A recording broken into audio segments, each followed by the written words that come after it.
Hey Spuddies, Potato McWhiskey here, and welcome to my analysis of the February game update announcement. Without further ado, let's just go ahead and jump right into things. Trample the weak, hurdle the dead, and crush the gods of those that stand against you, because this is the Barbarian update video. Okay, I just gotta say, I love the Barbarian costume that Carl has there. That's hilarious. This is the developer video for the free February game update in Oh, I should probably slow down the video, because I watched it once. Whoops. I watched it once on 2x speed just to get a gist of what was happening so I could gather my thoughts. Sid Meier's Civilization 6. Sid Meier's Civilization. Nonsense! I shall feast upon your bones! I like how it looks like Carl. If you go back here, there's like a couple of frames where it looks like Carl actually has the blue stuff inside of his mouth.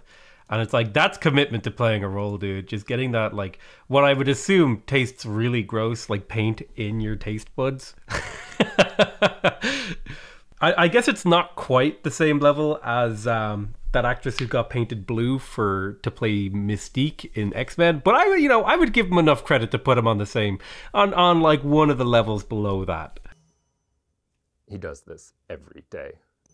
This video is going to discuss the new Barbarian Clans game mode, the leader selection pool, and some of the balance changes and AI tweaks that will be coming to you for free later this month. So fill a tankard with the blood of your enemies, mount up on your fastest horse, and hold on tight, because the Barbarians are getting their revenge, and this time, they're bringing war cards.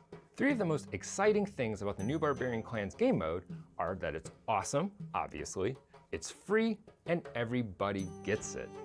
So this is really, really cool. This is actually a really, really cool approach that I'm really happy that Firaxis have been doing, because even if you don't own all of the DLC, you've been getting updates and patches and stuff like that. And again, I think this kind of goes back to me talking like for the last like 3 years about Civ, is that Firaxis have really been looking at like business models that Paradox have been doing, where they typically release a piece of content and then have a couple of free updates thrown in there, sprinkled in there.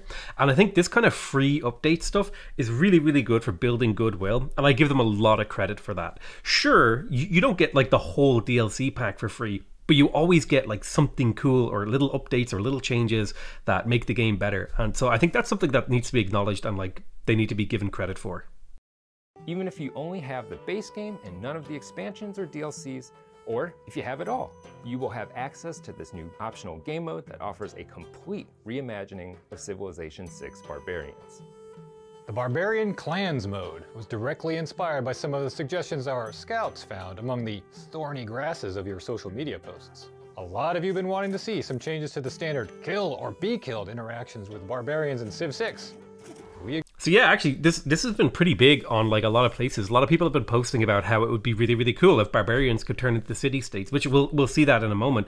Or, kind of having emergent civilizations or a little bit more interaction with Barbarian clans. This is actually something that Old World, another 4X game, Old World did really well, is that there is the sort of standard typical approach you can take with Barbarians that you just, declare war on them. But they also exist as like tribes. And those tribes can have goals, they can give you missions, they can give you events, they can ask you to declare war on other tribes. And I think this is a step in that direction, which is cool, right? Because I feel like having Barbarians have their own personality, have their own interactions, just overall makes the game more interesting for the player. I agree, there was a lot of untapped potential there. This mode introduces 6 Barbarian clans, allows clans to convert into city-states, and gives you all new ways to interact with them. For starters, different clans can be found living on or near different map conditions. You'll find the Camps of the Hills clan near hills, and the Rover clan near horses resources. To make combat with Barbarians even more interesting, clans can also claim and build unique units from major civilizations that are not present in that game. That's kind of cool. It makes it so that I wonder if this works actually. Like, if you're playing without one of the DLC packs, can like units from the DLC pack you don't own appear? Because I know you can like purchase units off the barbs. So that could be like a really interesting interaction. Although I'm not sure they would make it work that way. But this is cool because on the one hand, it means that those unique units are going to appear in a game and make Barbarian interactions more interesting, right? If a Barbarian comes at you with 2 war carts, it's a little bit scarier than him, like, casually walking slingers at your empire. And also, because you can bribe them to get their units, it means you could also, if you find a barbarian encampment that just has a war cart really early, well, you know what? I'm going to claim that and build 2 archers and just go kill my neighbor because I already have a slinger that I can upgrade, right? It opens up interesting opportunities for the players to interact with the game in unique ways. So, and it's like a really, really simple feature and such a simple idea, and it is just so cool. Clans accumulate progress every turn toward conversion into a city-state, because sometimes even barbarians want to enjoy the creature comforts of civilization. This is actually the coolest part of this, because it means that there's actually going to be a little bit of a calculus here. It's like, do you take out the barbarians because they're in like a place that you want to settle, or do you like actively help them develop into a civilization, so that you have another city-state to interact with and stuff like that. And I could see having another city-state be really, really useful in a taller game where you're not settling quite as many cities, or even in a diplomatic game where you plan to be suzerain of a ton of city-states. Depending on how you interact with clans you encounter, you can either add or subtract to their progress towards a life of leisure. Dispersing a clan will wipe it off the face of the map, as you're used to. Oh wow, that actually, I didn't notice this before, but dispersing a clan actually gives your unit 10 XP. That is even more interesting because it gives you opportunities to level up units, say pre-interaction with other players, and that could open up other strategies. Like maybe there's a really strong unit that you want to get a promotion on, like you could have a double promoted swordsman before you go to war, or even a triple promoted swordsman with like extra movement and stuff. That small little thing there actually opens up so many opportunities. You're used to. However, choosing to raid a clan will not. So if you raid a clan, you get gold equivalent to as if you had cleared it. It looks like normal clearing a barb camp, I think, give you about 30 to 40 gold. And it stays intact and loses 10%, and it can be raided every 10 turns. Oh wow, that's really, really cool. So actually now barb camps are almost like, they could be a gold income. This thing is worth about 3 gold per turn if you can consistently raid it every 10 turns. And not only that, but it's also a great way to level up your fresh military units, right? Because you can get +1 experience level from fighting barbarians. So barbarians have way more interesting, meaning for your game. That's really, really cool. Destroy it. Instead, you learn some gold and knock down some of that clan's progress towards city-state conversion. You can stop a clan from attacking your cities by paying a modest protection fee in the form of a bribe. You can also hire a clan and add its strongest unit to your army. Exchanging coin in these civilized encounters will boost the clan's progress towards conversion. Okay, that's cool. One thing to notice here is that it looks like that says attacking your cities for 13 turns. I believe that's because if you look at the turn counter up here, they're playing on quick speed in this example. So I assume if you bribe a barbarian encampment, it'll cost you 100 gold and it will prevent them from attacking you for 20 turns. That's really helpful. Being able to make barbarians to leave you alone while you're building critical units, that's going to be supremely helpful. Hire a clan and add its strongest unit to your army. Exchanging coin in these civilized encounters will boost the clan's progress towards conversion.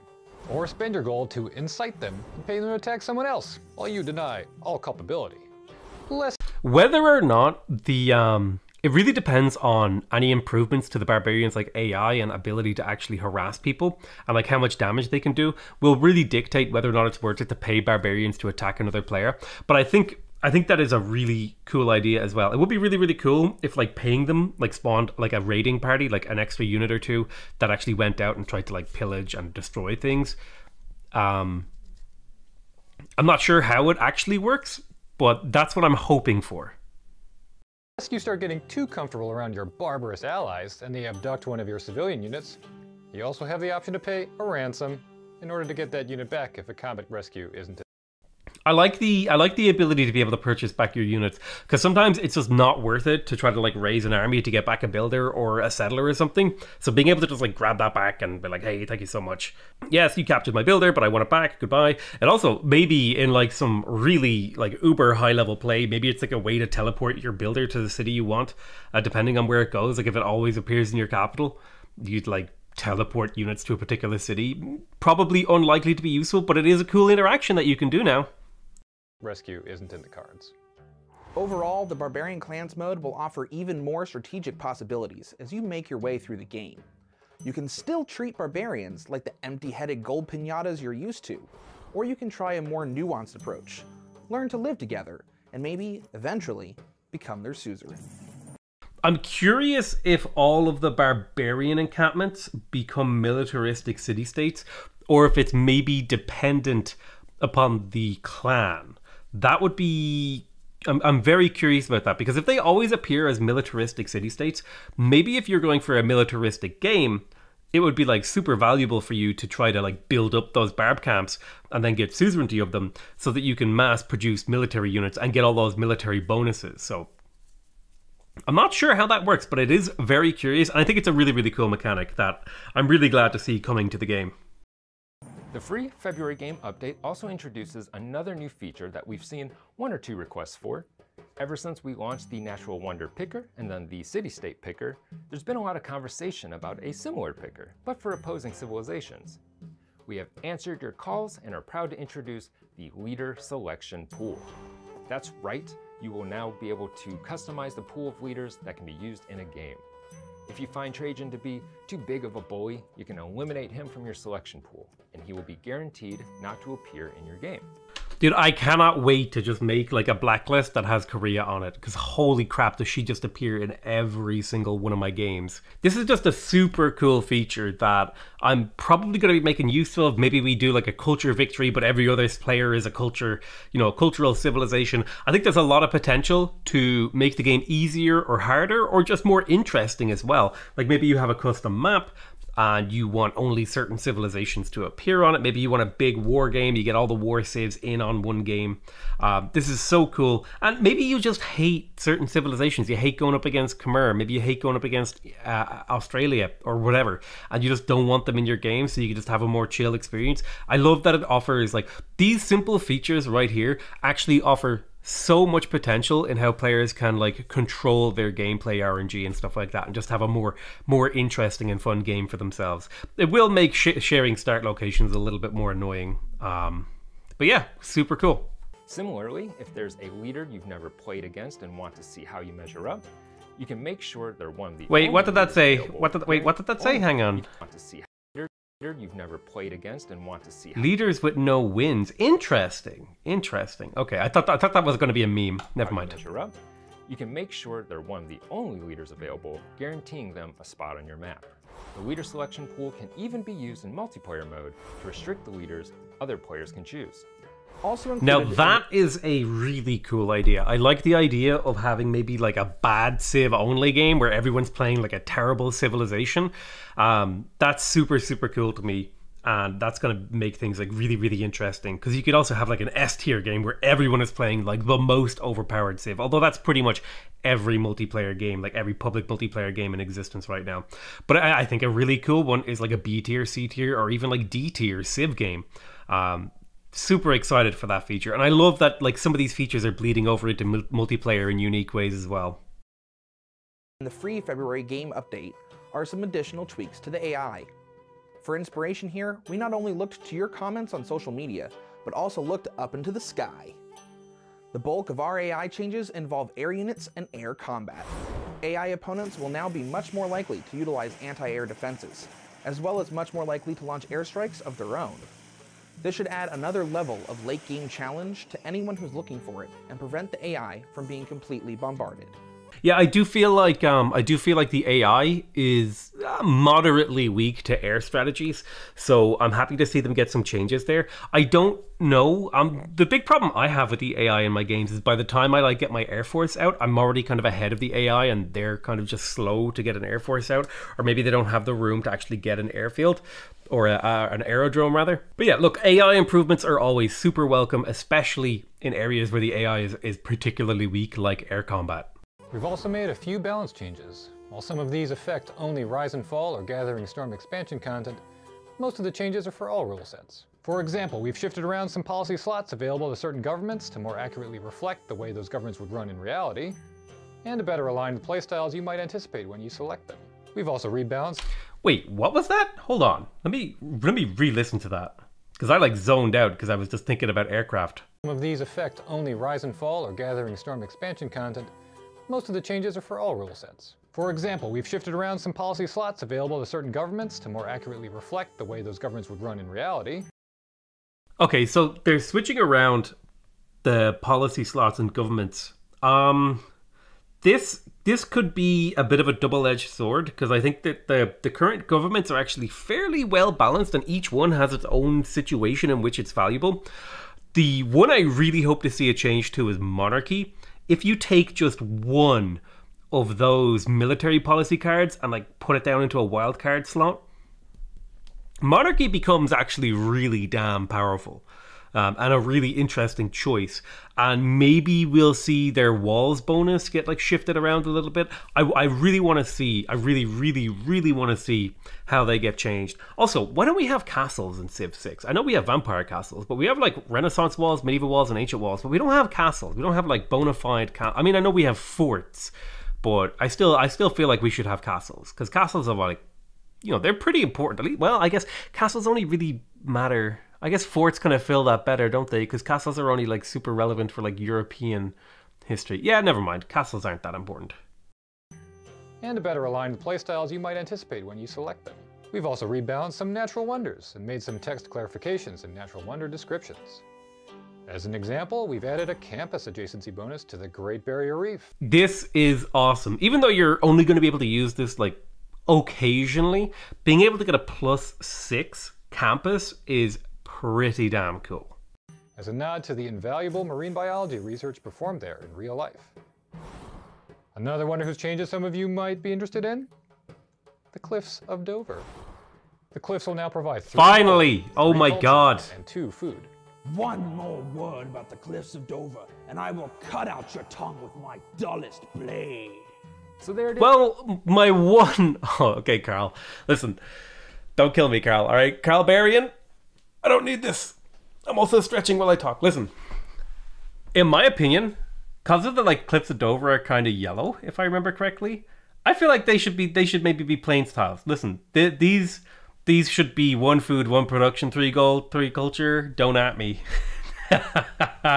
Okay, no. I think the cliffs of Dover is now pretty workable. Because really the only thing missing was food. But yeah, hashtag 1 food, 1 production, cliffs of Dover, please. 3 gold, 3 culture, and 2 food. One more word about the cliffs of Dover, and I will cut out your tongue with my dullest blade. So there it is, folks, all the important beats from our free February game update, headlined by the optional new game mode Barbarian clans and the leader selection pool to customize the civs that can appear in your game. Expect the update on February 26th, and don't forget to tune back in when we hit April to learn about the final free game update of the season. Civ fans, you are the best fans in gaming.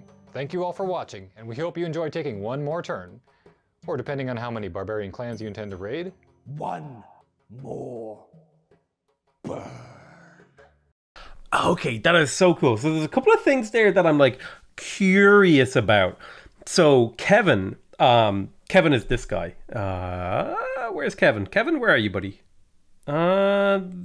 This guy right here. Kevin said, I think it's like Kevin Schultz or something. I don't know how to say his second name. We occasionally banter on Twitter. Kevin seems like a nice guy.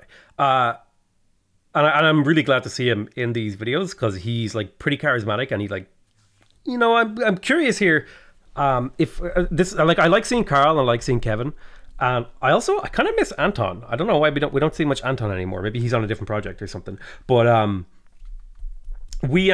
he said something there. He said the last update of the season. Now, we knew that we were getting a new DLC, like mini DLC in the New Frontier Pass in March, and we know we're getting the last free update in April. We know that. But he said something there that made me very interested. He said the last update of the season. And I'm curious now if Firaxis and 2K are taking a more seasonal approach to updating Civ 6. Or if that was just how it's referred to internally or something, because I believe it was called I don't think it's been called a season before publicly by Civ. And so that might be like an important piece of information there, because that might hint towards further updates in the future, that we actually are not finished with Civ. I think a lot of people are assuming that this will be the last update for Civ 6. And I think that this has happened like every single time an update has come out for Civ 6. They've said this... or people have been saying, oh, this is the last update, the game's not going to get more updates, so like that's it. But like, listen dude, I'm going to give you guys a hint.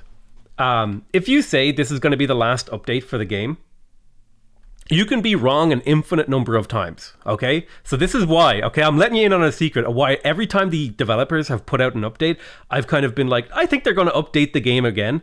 Because if I'm wrong, I'm only wrong once. Whereas if you say this is the last update and I think they're never going to update the game again, you're wrong every time they put up an update, all right? So listen, optimism wins.